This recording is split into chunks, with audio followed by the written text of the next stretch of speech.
operating from that place of, I just want to serve you. I want to help you.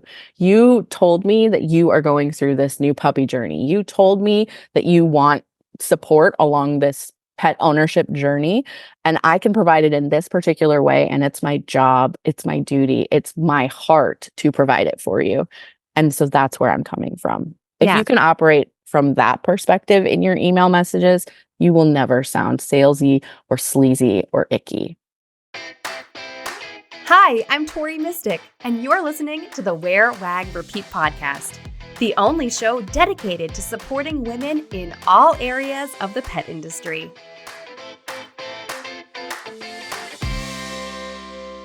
We know that email marketing can be a game changer for petpreneurs like you and me.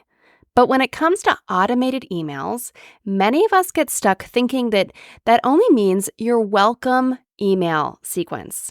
Now, I've already covered that a lot on this podcast and in Wear, Wag, Repeat Society. So today, I'm really excited in this episode to share a conversation that I had with copywriter Sarah Gillis. We're taking a look at two powerful types of email sequences that you don't want to neglect, and they're not your welcome sequence. We're talking a nurture sequence and a launch sequence. These strategic messages can transform your email marketing, helping you to keep your audience engaged at different stages of your pet business. One common roadblock that Sarah and I talk about in this conversation is the fear of annoying your list with too many emails. I hear pet pros asking me about this all the time. You're so worried that you're going to annoy people if you email them too much. But what if we flip the script on that? Think about if you don't reach out regularly, you're essentially ghosting your subscribers, and that's not very cool. Consistent communication really is key, and that is where these email sequences really come in handy.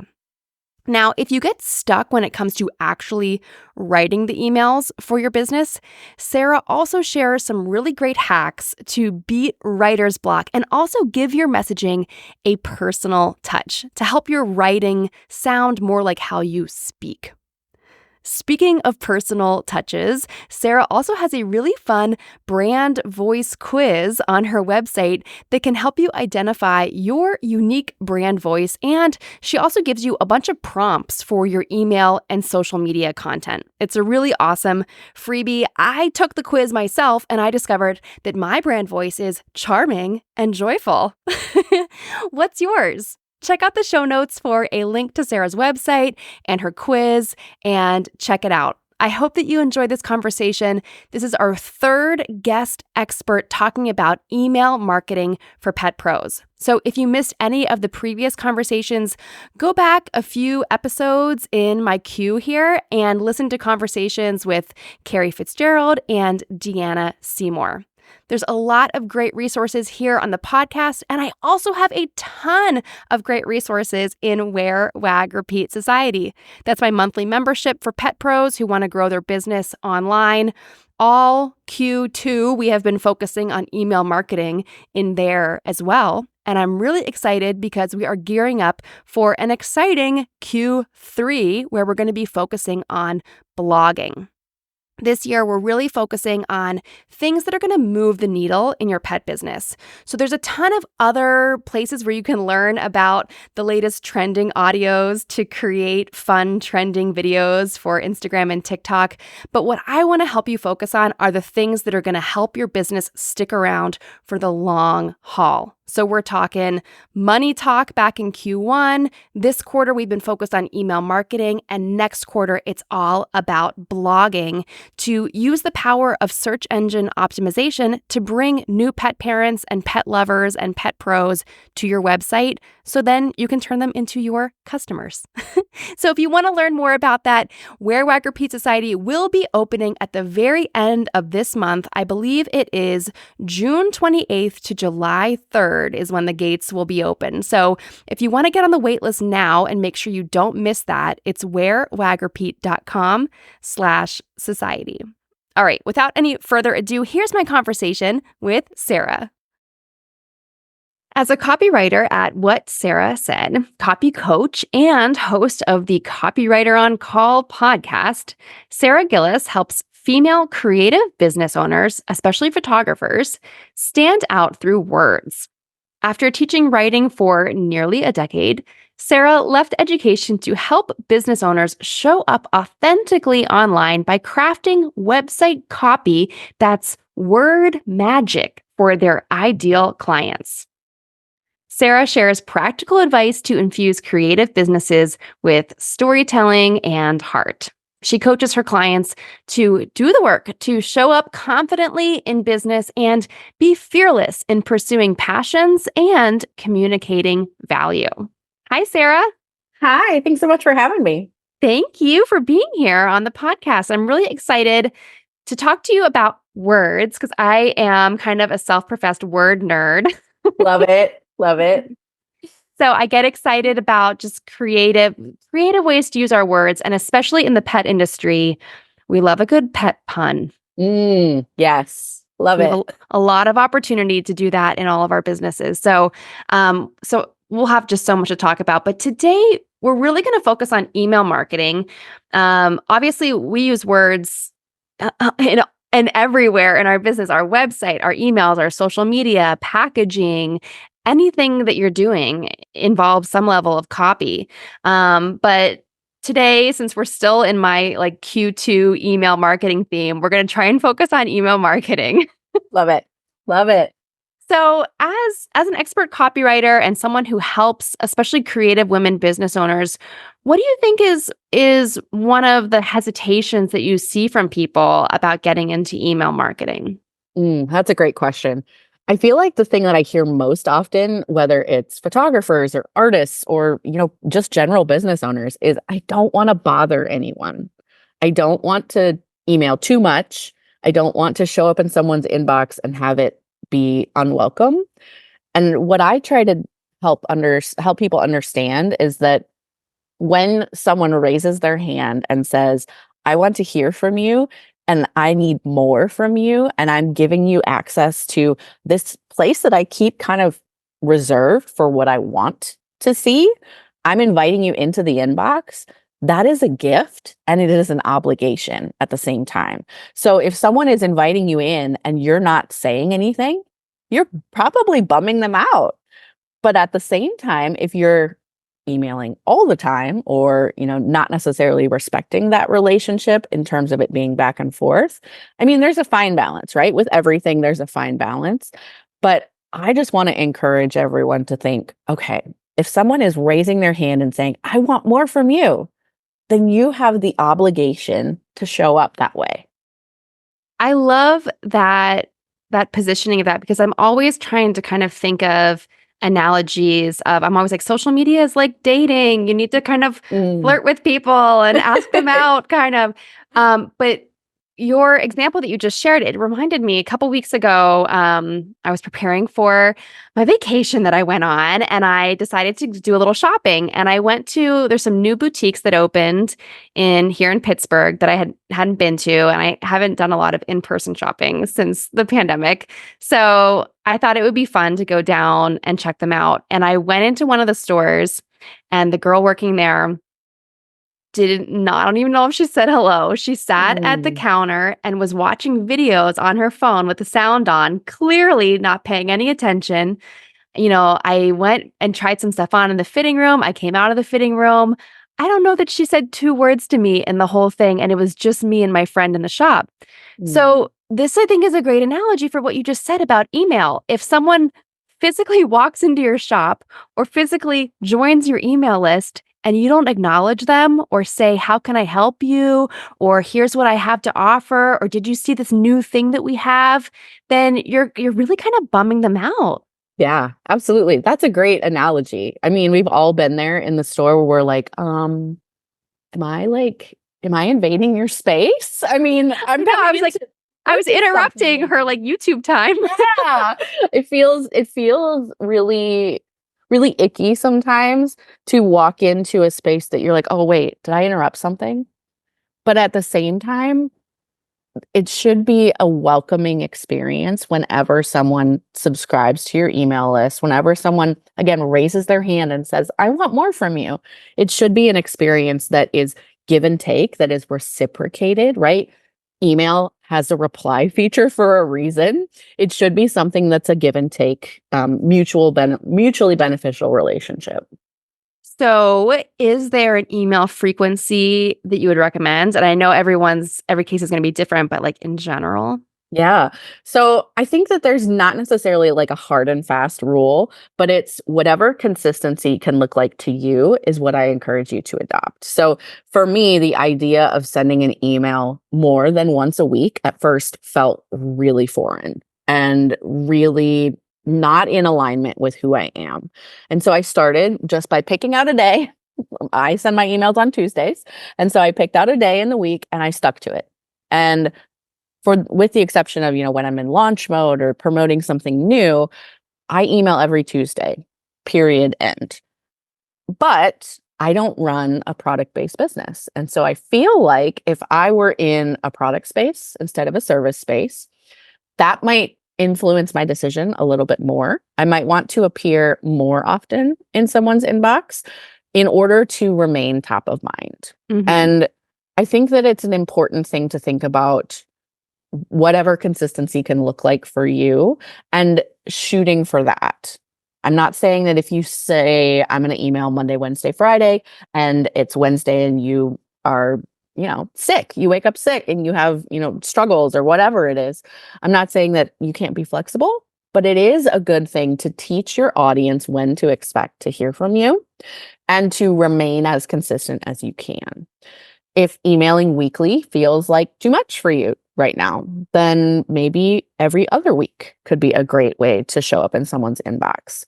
I also have some clients that I've worked with who show up once a month in people's inboxes and share really, really useful, fruitful things in a longer type of newsletter style email versus a quick note, a quick story, something relatable. And that can work too, as long as what you are delivering is that relatable, valuable content whenever you show up. But train your audience to expect it. And don't be afraid to call it out in your email too. Like in my welcome sequence, once they reach the end of the welcome sequence, I say, okay, I'm looking forward to hopping into your inbox every Tuesday from here on out. So I can tell them what to expect. And you don't necessarily want to say, I'm going to hop in your inbox every Tuesday, Wednesday, Thursday. But at the same time, you can train them to expect to show up twice a week, once a month, whatever. And it can be a thing that they count on and a thing that they look forward to. Yeah, I like that. And I was just kind of thinking, and maybe this will be a good way to transition to the next thing I want to ask you about. But if someone is like, for example, a dog trainer that specializes in brand new puppies, they might want to email more than once a week because puppies are changing all the time and people have a lot of questions and there's going to be a lot of issues. Yeah. And so they might want to email more than once a week. But obviously those puppies grow up, right? And they get older and the people become a little bit less needy. So this kind of got me thinking down the path of automated sequences that aren't your welcome sequence. So on this podcast, we've covered welcome sequences. If you're listening to this and you want to learn more, go back a couple episodes to, I think the month of April was when we did a big welcome sequence episode. But are there other types of sequences that we can automate to people to, give them useful information or kind of keep them in the loop without us having to manually write and send a bajillion emails? Yeah, I love this question. So specifically back to your dog trainer example, right? If someone, subscribes to a list when their puppy is X weeks old, let's just say they subscribe at this juncture. Then you could send emails every 3 days, every 4 days that nurture that person, that nurture them as they go through this puppy journey, right?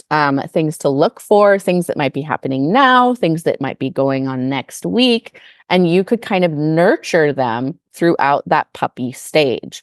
It could cut off at a certain age, whether it's 12 weeks or 20 weeks or whatever it is.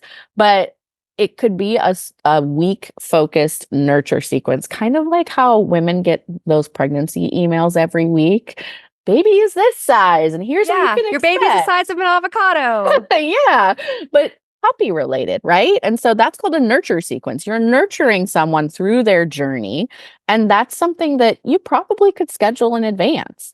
If you have some kind of form that people fill out, like my puppy is this breed, or my puppy is X years old, or maybe whatever their birthday is, then you could tailor it so that you're delivering those specific emails at a specific juncture in that puppy journey. Yeah, And I that's like that. all about educating and nurturing that person who's going through this very particular thing at this time.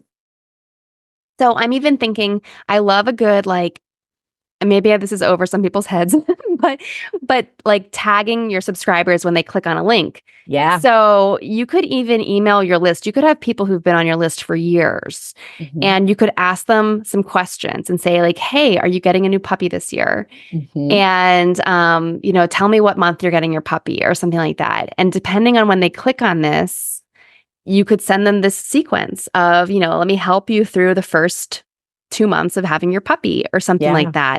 that. And so that's a way to send a sequence to people who are already on your list and already know you. Yes, I love that.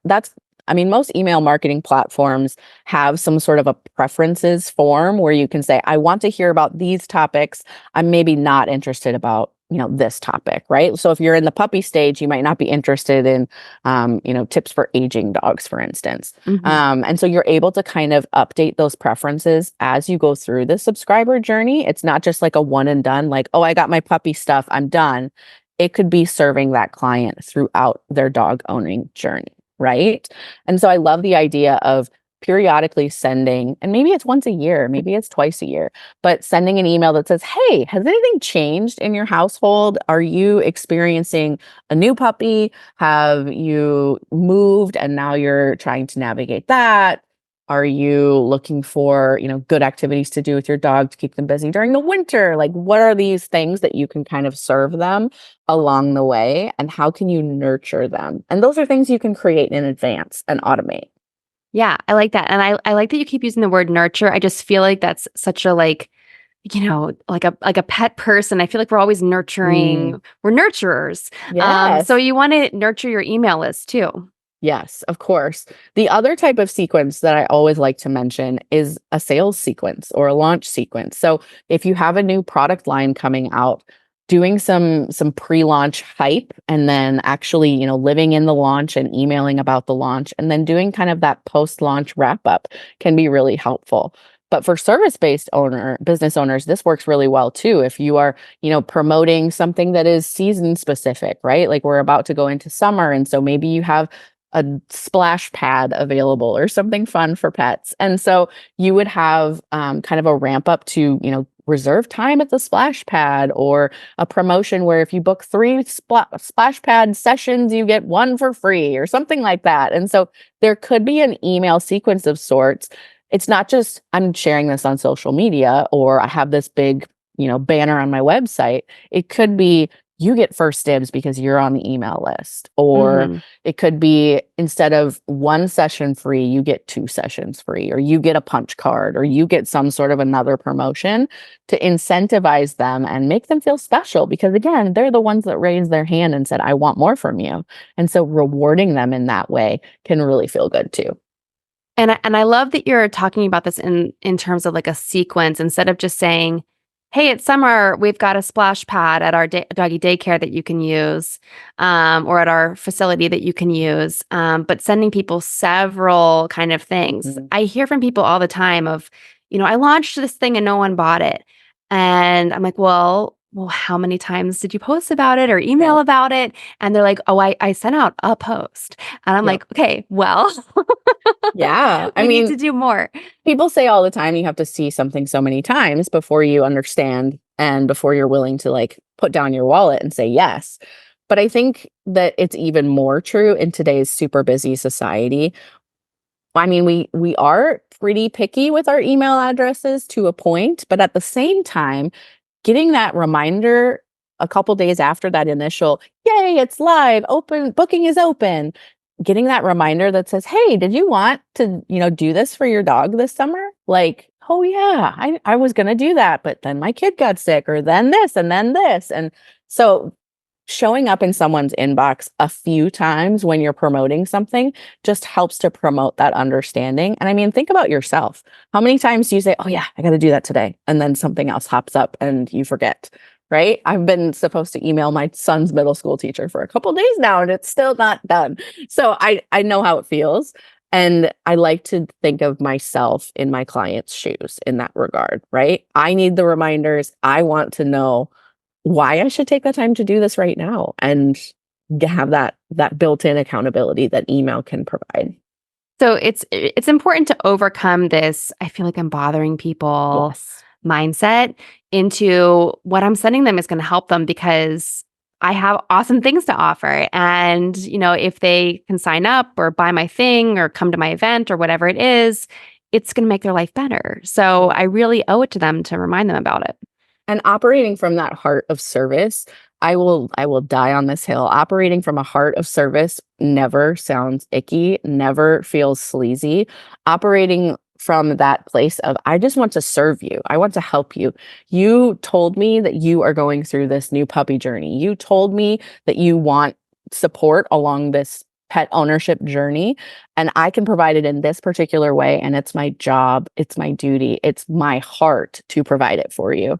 And so that's where I'm coming from. If Yeah, you can operate from that perspective in your email messages, you will never sound salesy or sleazy or icky. I love it. Well, and I think so many of us, and us being women business owners, or us being the Wear Wag Repeat listeners, or whoever it is, we feel that way. We bring a lot of heart to our businesses, Mhm. but sometimes communicating that vibe in our written words can be hard. Some people feel like I'm not a good writer. Mhm. I don't know how to communicate what I want to say. I have one client in my circle who she just has the most fun personality, and she's always making jokes and laughing and has great stories. But she says when she goes to write, it's like an English professor. Uh-huh. Yeah. And she would rather talk to people than write because she feels like when she writes, it's not really getting her personality across. Mhm. So I know that you have a lot of information about how to find your brand voice or how to make it sound like you. So do you have any advice for our listeners about that? Yeah, absolutely. So I have a fun quiz that you can take to find your brand voice type. I just want to make sure brand voice is not something that you like put on like a hat. It's something that's already within you. So it's just about discovering it and using it as your superpower. Okay. And so I have a fun quiz you can take. But my other tip for you is one of my favorite hacks. If staring at that blinking cursor or that blank page, if you're a handwriter, makes you nervous or makes you feel like you're back in school again, I would use voice memos. I send myself voice memos on my phone a lot. I also use like Notepad, like the text files, because I think in our brains, we can like trick our brains to be like, oh, it's just a text file. Who's going to actually save that and keep that versus like a Google Doc, which automatically saves and feels more formal, or like a Word document, which again feels more formal. If you can trick your brain into thinking, oh, I'm just dumping some ideas down, and then you can sound like yourself because you've taken away that barrier of, oh, I'm back in the classroom. Oh, I need to sound quote unquote professional.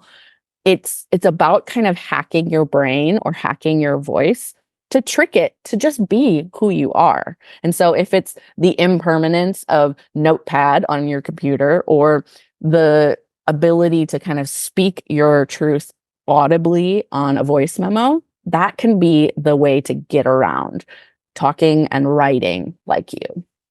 I like that. And I totally get what you're talking about. When I write in my notes app, which I probably have like 10,000 notes in my notes app, it's just like not as much pressure as a Google Doc is a little bit intimidating, and it shouldn't be, but it is a big difference mentally. Yeah. And when I write for clients, I like to take notes in Notepad and then draft their copy in Google Docs, and then place it on their website. It's not, I go directly into the website to see kind of how much space I have. I don't want to be intimidated by the design. I just want the words to speak first, and they should. And so giving yourself these opportunities to be curious and say, what if I did this today? What if I tried something new? What if I tried to get out of my own way or tried to switch it up a little bit so that I could figure out a new way of, getting out of my own head. I think that's a lot of it is when we have these kind of mindset shifts of I'm not a good writer to how can I be a good writer today? What do I need to be a good writer today? I mean, we have things like hacking your brain, but we also have things like AI. And so I think that there's opportunities on both ends to just play and let it be playful. Yeah. And I think if you're emailing frequently, like every week, then also kind of can take the pressure off too, because you're like, well, this doesn't have to be like my perfect Yep. award-winning essay that I'm writing because I'm just going to send another one next week. So, Exactly. you can kind of be more casual with it. Exactly. I have an email coach, and one of her favorite things to say all the time is, it's just an email. It's just an email. And it can be just an email. If you have a spelling error, oh well, it's just an email. If you didn't necessarily get that point across the way you wanted it to, oh well, it's just an email. Try again next week. Try again next time. And it can be this playful thing like the sandbox we grew up with as kids, but it also can be something where you're just refining over time your client relationship. We are evolving, our businesses are evolving, and so are our clients and customers. And so giving everybody permission to just show up as they are is a powerful thing.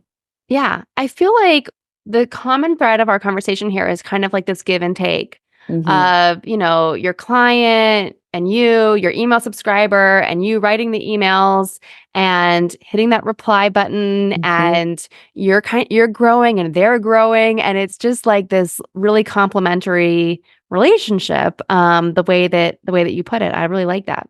Yeah, like where can you meet them on their journey? Where are they at on their journey? How can you utilize that to serve them best and continue to evolve with them, continue to show up and serve them after that journey has come to a close or even along the way? And so do you think that there's do you feel like some people are like, should I write in words and in a style that is like my audience's style, or be true to myself? Is that kind of a struggle that you see some people facing as well? Yeah, I mean, I think look, I was raised in a house with a dad who was an HR manager. Like he was in human resources and you show up a certain way when you are online. That's the way I was raised. And it took a while for me to help him understand like I'm a millennial. Showing up online looks different than it did for Gen Xers, than it did for boomers. And showing up online doesn't have to be quote unquote professional, meaning I use boring and generic words. It can be something that's personal to me. I can have a personality online. And more than just the ability to do it, you should show up as yourself. Your voice is your unique superpower. And so, whether it's your unique voice, which again, I argue you already have it inside of you, you just have to learn how to utilize it better, or you're speaking to your customers in that way, both of those things should be one and the same, right? If your customer doesn't like jokes and you joke all the time, they're probably not your ideal person. And so your natural way of connecting or relating can be your way of interacting with your customers too. And so people who are afraid of unsubscribes, if you send an email that's like full of your personality, whether that's joking or whatever, and you get a bunch of unsubscribes, it's okay because those Mhm. people are maybe not your right people. Right. I have to coach my clients a lot on unsubscribes. I think that we get into our own heads about it. And I have definitely subscribed to and unsubscribed from newsletters that I really loved for a long time, but that don't fit my stage of life anymore. Right. All of the cutie little baby gadgets that I had when my kids were little, those don't fit me anymore, right? That doesn't fit my life. But that doesn't mean I'm saying, oh, I don't like you. It just means it doesn't serve me at this point in my life. And so I think that we take them a little bit too personally sometimes. And sure, if it's somebody you know or somebody locally that you've, built a relationship with, sometimes that can hurt. But at the same time, what do you want to do? You want to deliver valuable, relevant content to people who want it. And so people who want it are the people who are there, who stay. Yeah. So, okay, to kind of not like wrap it up, but like to summarize, I guess. Yes. Be yourself. I love this idea of using voice to text. I love that. Or just like drafting things in your notes or sending yourself a text message or just doing something that's more everyday and commonplace to you to take the pressure off emailing. Mm-hmm. And then I absolutely love this idea of like a nurture sequence or a launch sequence. So doing some kind of an automated sequence that's not the welcome sequence. Mm-hmm. I think that can help us connect with our customers or connect with our subscribers, but not have us chained to our desk. This is a big thing for me. I want to be like out walking in the woods with my dogs. I don't want to be on my computer all the time. Mm-hmm. Absolutely. So these sequences could really be a great way to do that. Absolutely. And when it's the cold months that you're not super excited to go out in the woods all at the, early hours of the day, those are the times to kind of batch create these emails, right? Thinking about, okay, what would I want to know if I was 2 months into the puppy journey, right? And so really utilizing your time well and then allowing it to benefit you the rest of the year is a great tactic. Yeah, I love that. So this month we're in June right now, and actually in my membership we're working on doing subscriber surveys. So doing surveys of your customers, you could get some nice little clues as to what they're interested in and send them automated nurture sequences accordingly. I love that. I love that. Something as simple as a dog's birthday, a pet's birthday can be such a game changer. If you know that information, you can go and create a lot of different nurture type sequences around that. Yeah. Especially if you ask for the age, like the year, I'm thinking, because then you could be like, oh, your dog's getting a little bit older. Are you giving them, the right kind of care that they need, that kind of stuff? Absolutely. Yeah. Love that. Yeah, cool, Sarah. Well, I actually took your quiz already this morning. Fun. So I encourage everyone to go check it out because you use Interact, right, for your quizzes, which I like that. That's my quiz builder too. And it's 5 questions, I think. And there is at least one dog reference in there. So I'm a dog mama too, so I can't help it. I noticed that. Shout out to your 2 dogs. So you have a golden doodle and an Aussie doodle. Yes. Nellie and Mookie. Yes, Nellie and Mookie. So I have a girl doodle and a boy doodle. They're wonderful. Good. Well, I always love this year. I'm kind of branching out from people who are like strictly in the pet industry, but I can't have someone who's like not a dog lover or a pet lover. Oh, for sure. Any excuse to talk about my dogs for work I'm here for it. I'm here for it. Yes. Well, Sarah, where can people go to find you? And where can they find your quiz too? Absolutely. So you can find me online at What Sarah Said, and my Sarah doesn't have an H. That's the way it's supposed to be, in my opinion. So What Sarah, as in SARA, said.com. On Instagram, which is where I hang out most of the time, I'm at Hello Sarah Gillis. And then you can find my brand voice quiz at whatsarahsaid.com/quiz. And I noticed you have a lot of really great, like often freebie lead magnet kind of things on there too. So your website is full of all kind of great stuff.